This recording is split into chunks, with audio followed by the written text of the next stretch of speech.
21 октября 1992 года. В этот день на Грозненском нефтеперерабатывающем заводе вспыхнул пожар, который вскоре превратился в огненный ад. Пламя поглощало все на своем пути, угрожая уничтожить не только завод, но и десятки тысяч жизней. В эпицентре катастрофы находились 45 огромных резервуаров, наполненных горючим топливом. Но самое страшное, рядом стояли резервуары с пропаном. Один взрыв, и последствия были бы катастрофические. Целые села, такие как Алханюрт, Алханкала и Октябрьская, могли бы смертельно пострадать. Заводской район Грозного, наполненный пожароопасными предприятиями, также был под угрозой. Судьба тысячи людей висела на волоске. Пожарные отчаянно пытались сдержать огонь, но пламя было сильнее.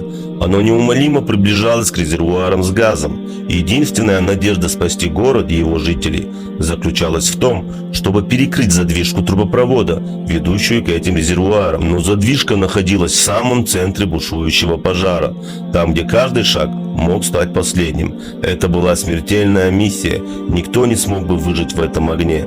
Вперед вышел Хасан Кааев, самый молодой из пожарных, и ему было всего 21 год. Он знал, если никто не рискнет, то погибнут все, и знал, что дорога к задвижке – это дорога в один конец. Но он не колебался.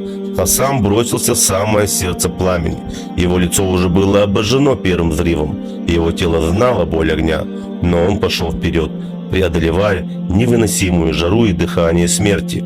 Пламя окружило его со всех сторон, но он продолжал бежать. Те, кто остались позади, смотрели на него с ужасом и надеждой. Они видели, как исчезает его силуэт в дыму огня, и он добрался до задвижки. Его уже обожженные руки схватили за металл, и он закрыл ее, оставшись в этом огненном море, которое поглотило его молодую жизнь.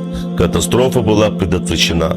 1000 жизней были спасены благодаря отваге Хасана. Он отдал свою жизнь ради других, ради тех, кого он даже не знал лично, ради детей, ради матерей, ради стариков. Сегодня мы вспоминаем Хасана Кааева как настоящего героя. Низкий поклон и бесконечная благодарность его родителям за то, что воспитали такого сына.